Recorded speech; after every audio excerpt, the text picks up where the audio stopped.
Hey guys, this is Morgan J. Ingram here, host of the SDR Chronicles, bringing guests and people on the show to give you guys sales development advice and sales advice for your career. And today I have Ryan and Mike, and they're going to provide some valuable insight on why sales helps you launch your career and wherever you want to go in the long term. So I brought them on here today because they have a lot of knowledge in the sales space, training salespeople. So they're the perfect people for this topic. So without any further ado, I'm going to let them introduce themselves as we go into the topic for the day.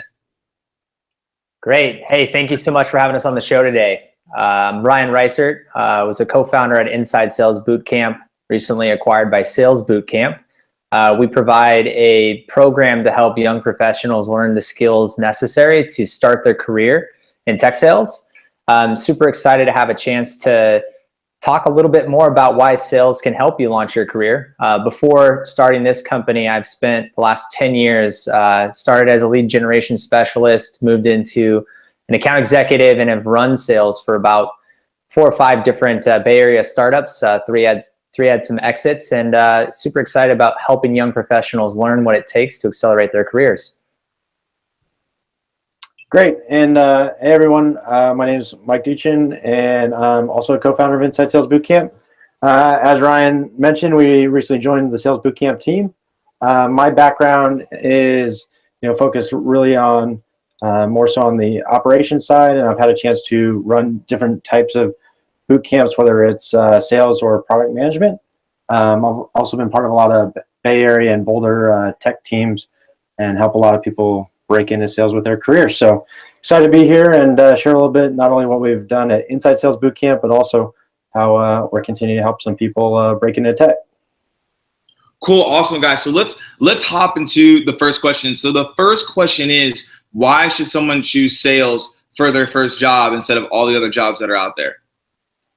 It's a great question. Sales is a phenomenal skill to have, regardless if you want to be a lifelong seller.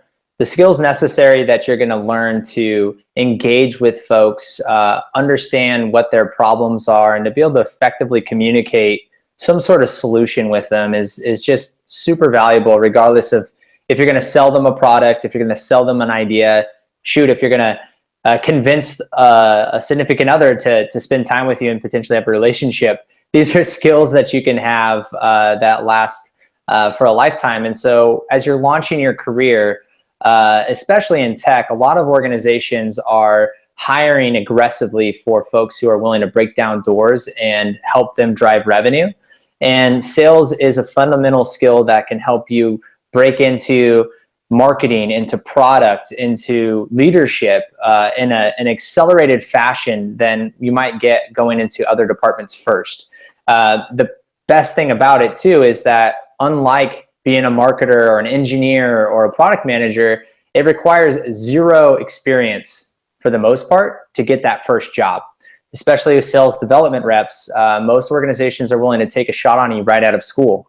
So you can use this as a way to break into great companies, learn a skill that attaches you to revenue, and then also use the skills you learn from that to potentially move into other departments. If you want to get into marketing, you want to get into product, you want to get into leadership, have some success as a sales development rep, and you can actually accelerate your path towards your long-term career goals. And if you eventually want to be an entrepreneur, there's no better skill to learn early than to know how to sell, how to break into new accounts, how to get information about your product and service, and how to effectively communicate the value proposition to the folks who are most interested in maybe what you're selling them. So it's an amazing career path. Plus the money's not bad. So yeah, for sure.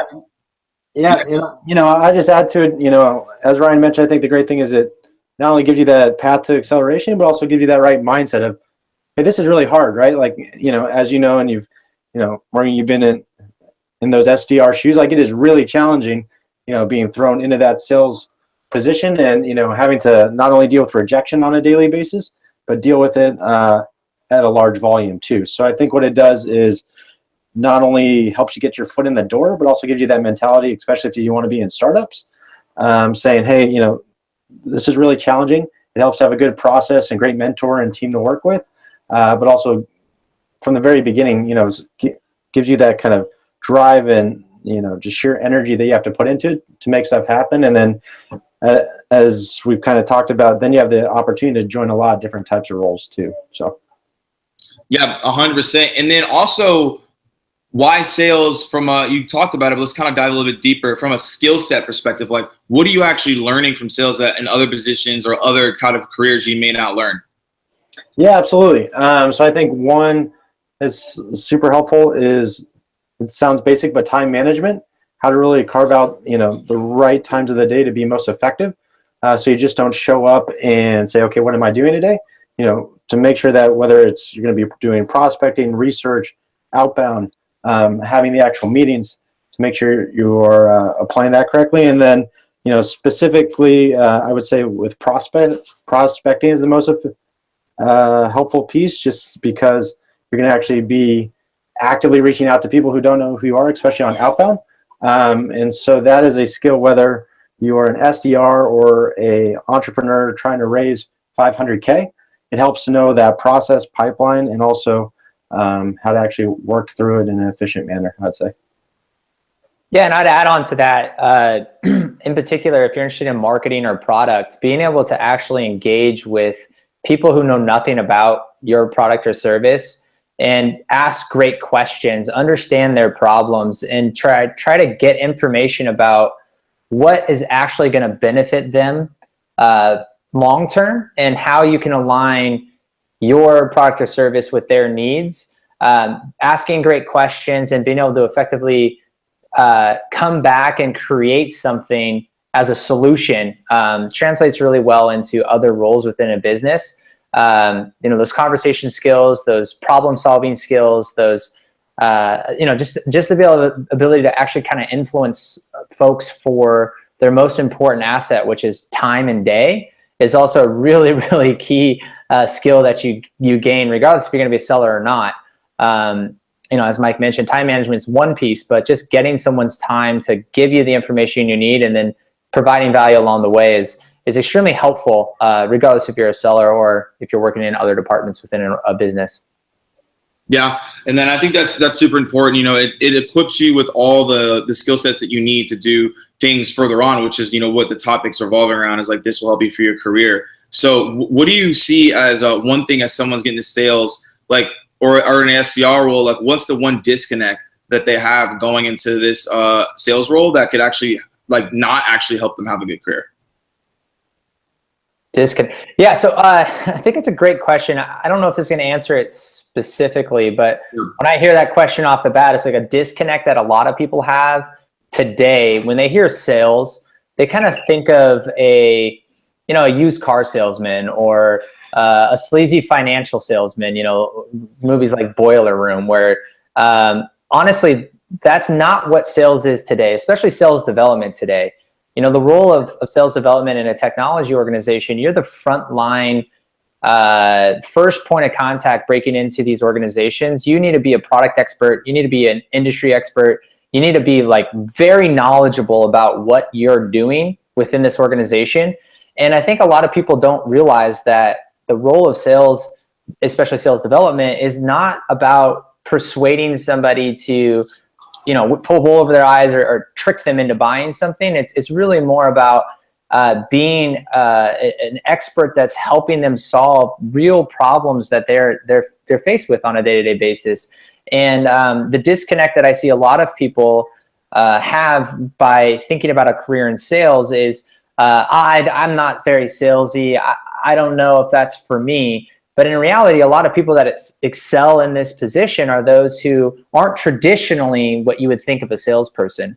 People who are much more logical and problem solvers, and people who actually take the time to invest in their learning.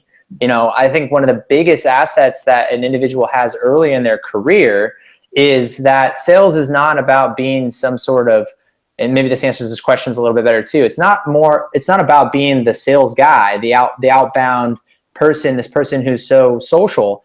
People who succeed are those who are actually more thoughtful, who are always learning, who are very curious, ask great questions, and have this mindset of always be learning, so that they can actually progress themselves every day, every week, every month, every quarter. Those are the ones that I see have a very successful launch of their career as a sales development rep. And obviously, as they look to go into other roles, maybe outside of sales, those are skills that any organization wants to see within their workforce.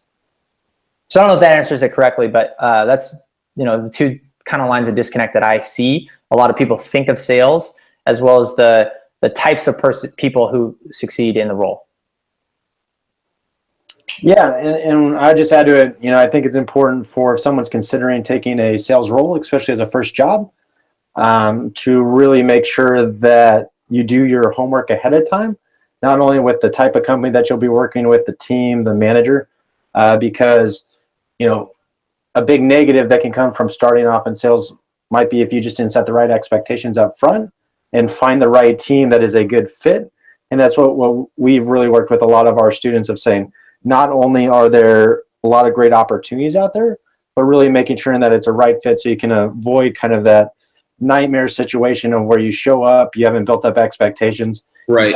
And somebody hands you a blank piece of paper and says, all right, go do it. And you say, okay, well, where's the training? And you haven't asked those questions up front. So I think it's important that, if you're really considering those roles, to make sure and ask those, kind of qualifying questions, even in the interview process, to make sure if you're going to start your career off in sales, to make sure you're with a team, with an organization, with people who really want to help you, not just with that first role, but continue to grow and accelerate as, hopefully you move into a lot of different roles in your career too. Yeah, for sure. And I think that's super important, right? That everything you guys touch on are crucial factors of like what you really need to prepare for when you get in that sales role. So one of the things that you guys kind of both touched on is like continuously learning or learning to get to that point to be successful. So what do you think that sales actually allows you to learn more than any other career that actually allows you to propel yourself in your career, whether you actually stay in sales? Yeah, I think the great thing about sales is that you learn that, what works really well and what doesn't very quickly, right? This doesn't take months to figure out. It probably takes a week of, even just practicing a specific script, email cadence, whatever it might be. So I think that's a great benefit of sales of, you can quickly learn and adapt. And also similar to coding, it's very, very easy to see, what's working, what's not, versus a lot of gray area with product where maybe you're working on a longer, whether it's a, longer product roadmap over 6 months. I think that's a great benefit of, if you're going to want to learn, not only can you apply it, but also there's a lot of people out there that you can learn from. So you don't have to reinvent the wheel too. That's a big reason why, we offer, free resource where you can learn specific topics, but also you can apply that when you're actually doing your own work too.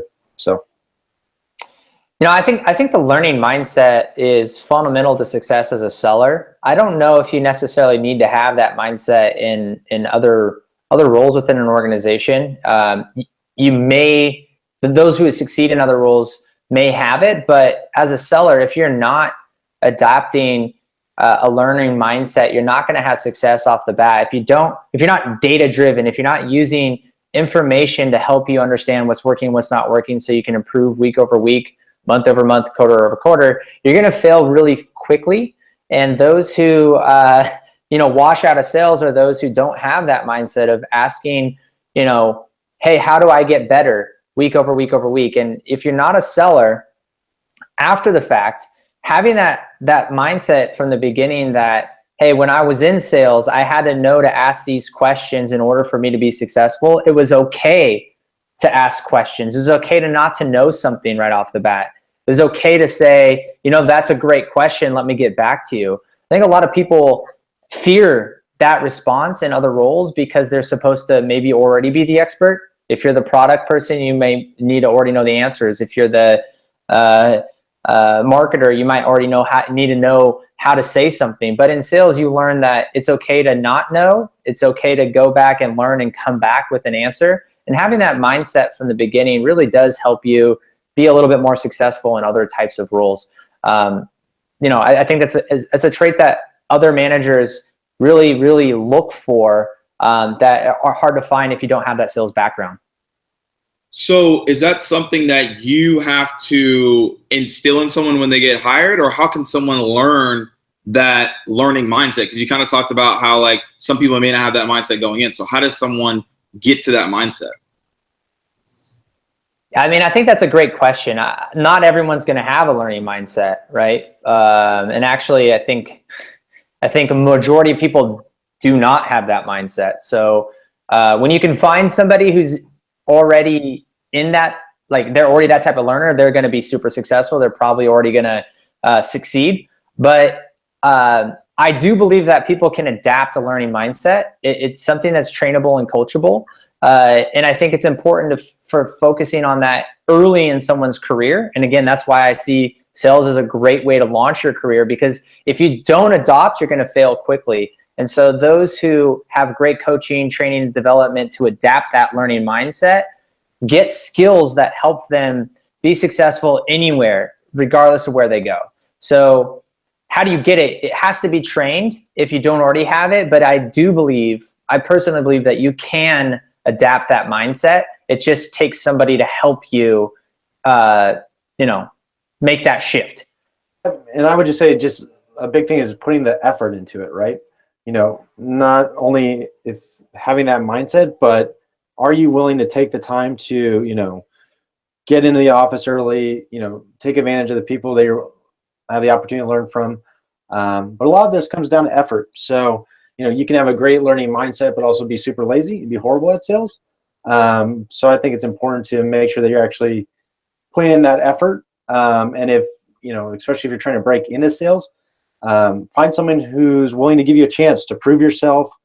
Even if, you might not have the perfect background or, what they typically look for in an SDR, show with effort and drive that you're willing to prove yourself and learn. And that's a good way just to, quickly gain people's respect and have them give you an opportunity to prove yourself. So what would you say is the number one thing that you've seen in all the reps that you've coached and trained that they came into the sales role and they saw major success in sales? Like, what was that number one trait for you guys?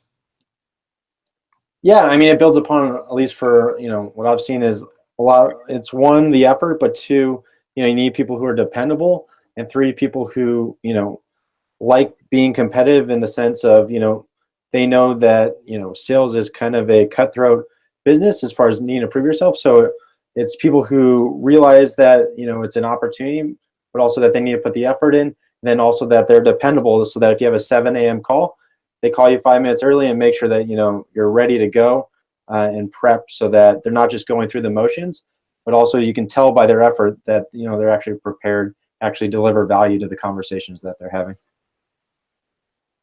I think the number one trait, in my opinion, is somebody who is curious. Curiosity is one of those things that it's difficult to teach. I mean, you can teach someone to try to learn that learning mindset, but it's hard to teach curiosity. And it's kind of related, but that number one trait, if someone is naturally curious, someone who wants to ask why, and not just why because it's a part of what you're supposed to do in the process, but why because they intrinsically want to know, like, why did you answer that way?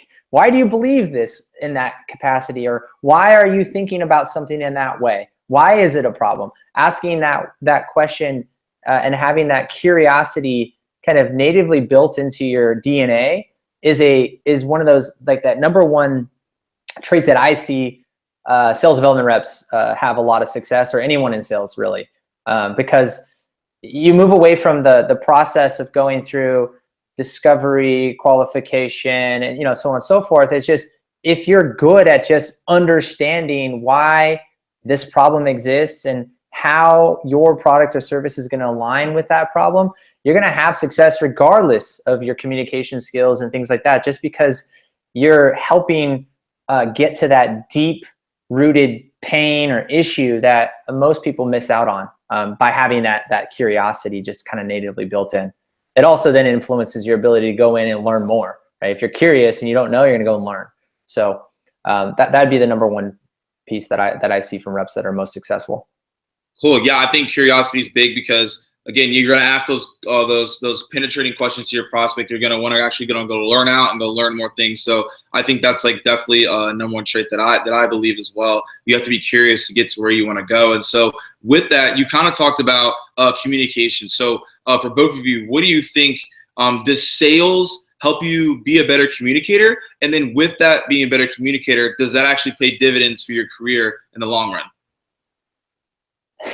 Yeah, I mean, absolutely. So, I was a math guy myself, Cool. math and engineering, and I still struggle a bit with my communication in particular because I didn't necessarily grow up in a household that had proper grammar and things like that coming out. So I always struggled with, kind of public speaking and things like that, even though I was involved with a lot of things that would have helped me polish those skills. But I was forced to learn how to communicate better as a seller because I'm picking up the phone and I'm calling 100, 200 people a day. And if I don't improve my communication skills, I'm not going to have success. And so, it has 100% improved my ability to communicate, and having that improvement in my communication skills has dramatically increased my ability to be successful. As an entrepreneur, as a leader, as early in my career, I went from sales development, account executive to director of sales in a 2.5-year span. And if I didn't learn how to communicate effectively to the people I was selling to my internal team, to my direct manager, I wouldn't have had those opportunities.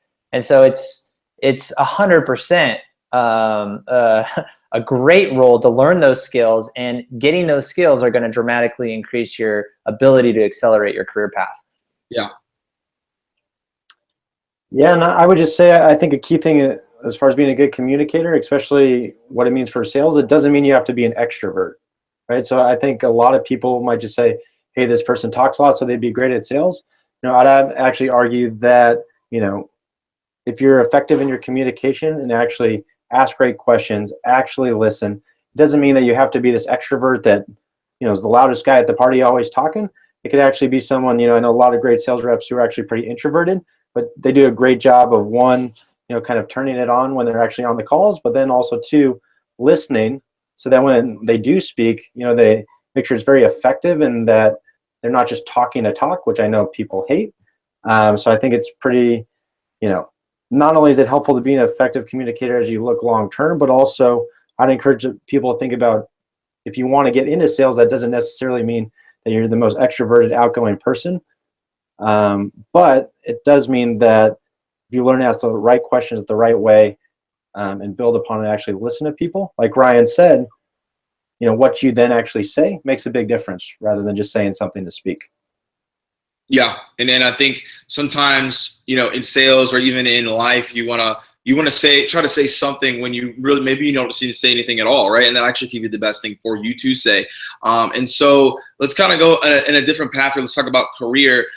Career-wise, I know that you guys have seen a ton of salespeople maybe gone and do other things. What do you think is like the number one thing that stops people from actually having a good career? Yeah, I mean, that's obviously a pretty loaded question because, there's a lot of stuff that can of course. with people's careers. I think one is, I've seen a lot of people, no pun intended, like sell themselves short for what they could be doing, right? So I would say that people become just very comfortable where they're at, and rather than continue to push themselves, they just say, hey, I'll stick here for another 6 months, and that turns into another 4 years, right? And so when that 4 years comes up and when they go to look for a new job, it's pretty challenging. So I would say that, I would just encourage people to grow, work with teams where they think they can grow. But if they find themselves in a spot where, one, if they're trying to break into a new type of role, like a marketing product, whatever it might be, like take up a side project so you can start learning it on the side. And then put yourself out there to actually do it, because I think people will just assume, hey, I have to go on this path because this is where I started. For example, I started off in sales, moved to account management, moved to operations, helped run different startups. And so was it glamorous the whole way? Absolutely not, right? But I am glad, that I tried those different pieces because it helped as we were not only building Inside Sales Bootcamp, but as we've worked on a lot of different stuff too, you can pull from those learnings rather than just staying in one specific role. Even though I do think it's great, someone wants to get in sales and continue to move up more of the progression that Ryan's done. He's obviously a great example of someone who is a great producer, and then a lot of people can learn from too. So right. Yeah, for me, I think the biggest thing that hinders people's progression is attitude. Attitude and I actually read an article today about somebody who's a part of a board of a company that was growing quickly, and they actually fired their number one producer because he was I don't know if I could say this word on the show, so I'll be genuine. He was an a-hole, and they fired him because his attitude was poor. It was killing culture. So I think the number one hindrance for somebody that's looking to accelerate their career is to make sure that they stay humble. And even if you have success, which I had success early and in my career, and I see a lot of other reps have success early in their career. There's two different trajectories that they can go. Is success breeds success for a certain period of time, but you're such a a-hole that you drop off because no one wants to work with you anymore. Yeah. Or success becomes success and you start to really accelerate because you help others, you give more than you take, you really start to try to find ways to bring your energy, your learnings, your thought process to others. And so having that positive energy and even when things are bad, just to keep that positive mental mindset and not a negative mental mindset, it goes a long way. And I think we've all been there where you're a part of an organization that has a couple of trying times. Not everything's going to go well. And you can really see the difference between someone who's has that positive mindset and positive attitude towards things versus that negative Nancy or that person who's always just kind of trying to drive the culture down. So it's one thing to be an a-hole. It's another to be like the water cooler, everything's bad pessimist. So positive mental mindset, keeping humble, and that, being a good person is a huge thing that can really help accelerate your career, but it could also really hinder you. Even if you're really good at your job, if you're an a-hole or you're just negative about things, you're not gonna find success long term, right? Because people aren't gonna want to work with you.